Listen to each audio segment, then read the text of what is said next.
Hello दोस्तों, आपको फिर से एक बार चैनल पर स्वागत है। आज हम हिंदी OSSTT और LTR के सिलेबस से जुड़ी एक कहानी जिसका नाम है पुरस्कार, लेखक है जयशंकर प्रसाद। चलो इस कहानी को पूरी तरह से वाचन करते हैं।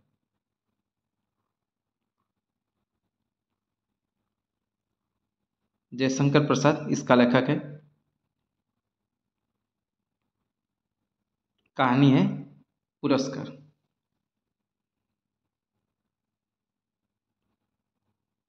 बरसात का मौसम, आकाश में काले काले बादलों की घुमड़, बिजली की गड़गड़ाहट, जोर से हवा चली और कुछ बूंदें बरसी। जयघोष के बीच महाराज की सवारी आई। आज कौशल देश में कृषि उत्सव मनाया जा रहा है। किस देश में कृषि उत्सव मनाया जा रहा है? कौशल देश में।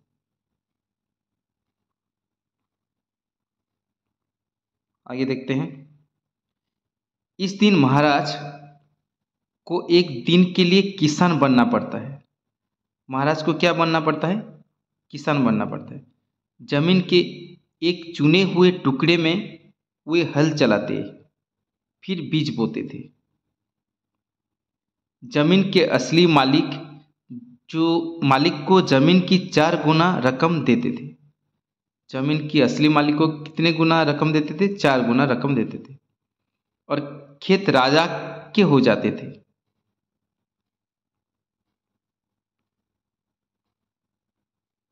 उस साल मधुलिका की जमीन चुनी गई थी। किसकी जमीन चुनी गई थी? मधुलिका की जमीन चुनी गई थी। कौशल के सभी निवासी उसकी जमीन पर जमा हो रहे थे। राजा सवारी से उतरे। सुंदर लड़कियों ने मंगलगान गाया, पंडितों ने मंत्र पढ़े। फिर राजा ने जमीन पर हल चलाना शुरू किया। लोगों ने फूल और खिल बरसाई। कौशल का यह उत्सव दूर दूर तक मशहूर था।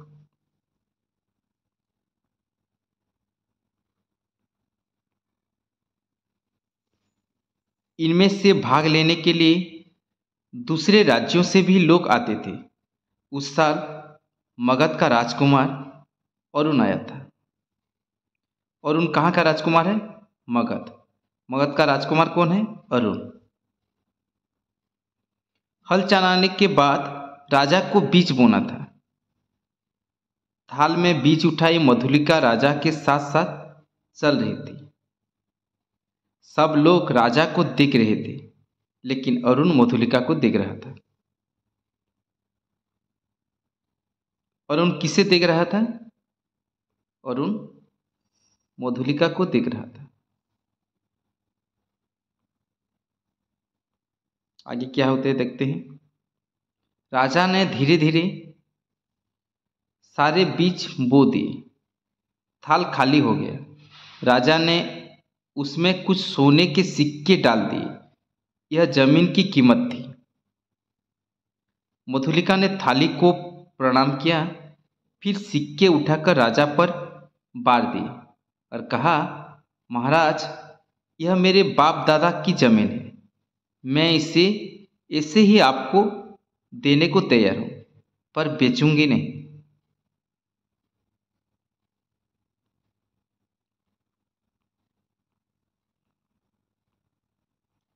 यह सुनते ही बूढ़े मंत्री चीखे, ना समझ, राजा की कृपा का अपमान मत कर। आज से तू राज्य की सुरक्षा में है। इसे अपना भाग्य समझ।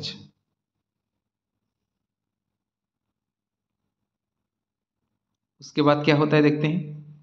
राजा ने पूछा, कौन है यह लड़की? मंत्री ने बोली, महाराज, यह वीर सिंह मित्र की बेटी है। मधुलिका किसकी बेटी है? मधुलिका वीर सिंह मित्र की बेटी है। सिंह मित्र जिसने वाराणसी की लड़ाई में कौशल को मगध से बचाया था। वाराणसी की लड़ाई में कौशल को मगध से कौन बचाया था? इसका उत्तर होगा वीरसिंहमित्र। राजा कुछ सोचने लगे, फिर बिना कुछ कहे अपने शिविर की ओर लौट गए। जय घोष के साथ उत्सव पूरा हुआ। उसके बाद देखते हैं क्या होता है। रात हुई पर राजकुमार अरुण की आंखों में नींद का अपने घोड़े पर सवार वह बाहर निकल पड़ा। घूमते घूमते एक बरगद के पेड़ के पास पहुंचा। पेड़ के नीचे हाथ पर सिर रखकर मधुलिका सो रही थी।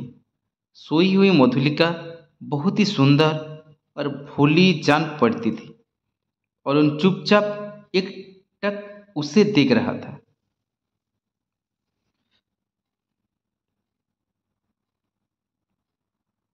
उसके बाद देखते हैं क्या होता है। अचानक कोयल बोल उठी। मधुलिका की नींद टूटी। सामने एक अपरिचित को देख वह उठ बैठी और उन बोला, मैं मगध का राजकुमार हूँ। आज सुबह तुम्हें उत्सव में देखा था, तभी से तुम्हारे साहस और सुंदरता का पुजारी बन गया हूँ। मजाक न करो राजकुमार, मैं आज बहुत दुखी हूँ। मेरा अपमान न करके मुझे मेरे हाल पर छोड़ दो, कहकर मधुलिका वहां से चल दी।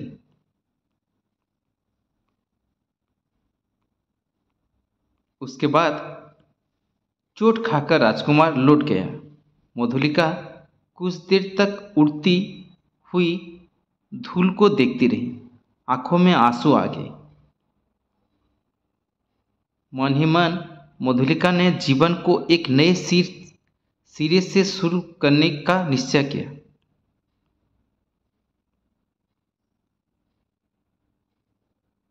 अपनी जमीन खोकर मधुलिका दूसरे के खेतों में कड़ी मेहनत करने लगी। रूखा सूखा जो मिलता खाकर अपनी झोपड़ी में सो जाती। इस तरह 3 साल बीत गए। सर्दियों की एक रात, मेघों से भरा आकाश, रह रहकर बिजली चमक उठती थी। मधुलिका अपनी झोपड़ी में बैठी ठिठुर रही थी। आज बहुत दिनों बाद उससे बीती हुई वह बात याद आई। राजकुमार अरुण की प्यार भरी बातें। अब उसे दुख हो रहा था। उसे अरुण की बात मान लेनी चाहिए थी।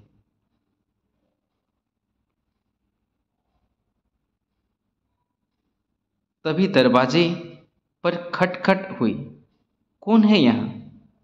राही को शरण चाहिए, बाहर से आवाज आई। दरवाजा खोलते ही बिजली चमकी। मधुलिका चिल्ला उठी, राजकुमार!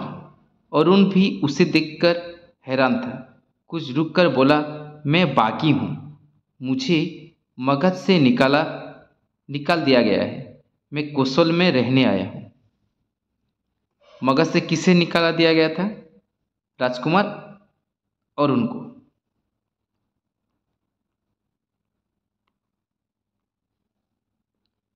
मधुलिका हंसकर बोली, आपका स्वागत है। बारिश बंद हो चुकी थी। कोहरे से धुली हुई चांदनी में अरुण और मधुलिका बरगद के पेड़ के नीचे जा बैठी। मधुलिका और अरुण किस पेड़ के नीचे जा बैठे? इसका सही आंसर होगा बरगद। मधुलिका आज बहुत खुश थी। अरुण कुछ संभल संभल कर बातें कर रहा था। मैं नया राज्य स्थापित करूंगा, तुम्हें राजरानी बनाऊंगा। तुम्हें मुझसे प्यार करती हो ना मधुलिके? अरुण ने उसके हाथों को दबाकर पूछा।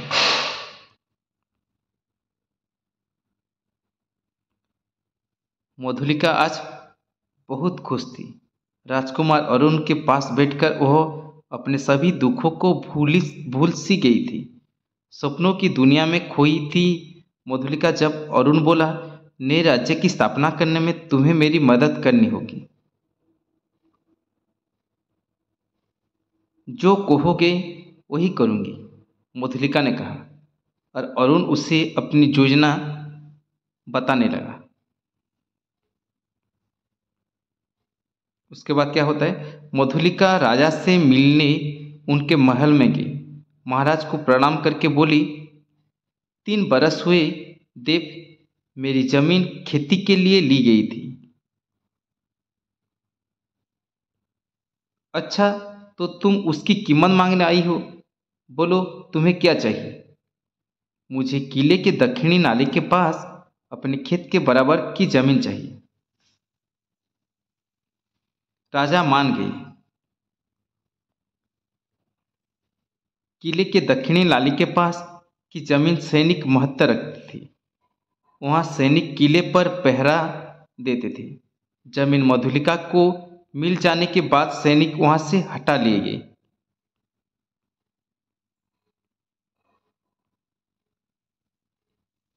अरुण अपनी सैनिक टुकड़ी के साथ घने जंगल में छुप गया। वह वहां से राजा के किले पर हमला करने वाला था। यही उसकी योजना थी।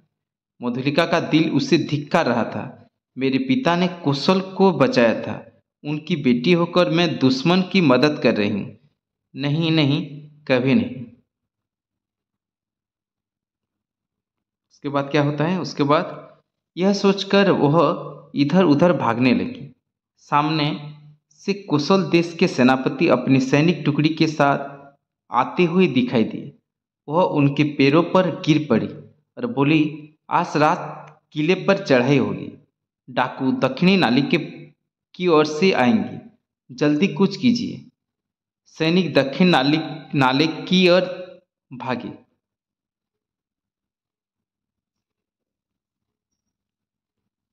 हमले की तैयारी करता हुआ अरुण पकड़ा गया।